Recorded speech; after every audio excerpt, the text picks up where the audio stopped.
பயம், எப்படியாவது உயிர் போயிடும். எப்படியும் போகத்தான் போகுது. உங்களை யாராவது இன்னும் 100 வருஷம் வாழ போறீங்களா? வாழ போறீங்களா? போக இருக்க மாட்டிய. நானும் இருக்க மாட்டேன், நீங்களும் இருக்கப்படாது.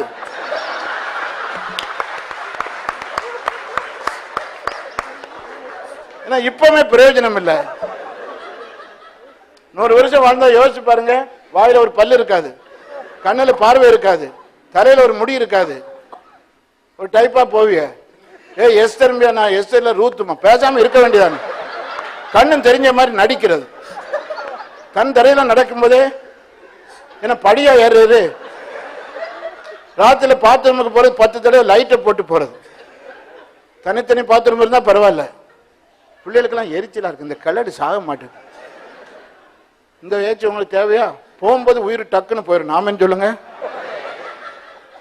சும்மா 100 வருஷம் வாழ்வது. ஆண்டவருக்காக இயேசுவே 33 வருஷம் தானே இருந்தார்.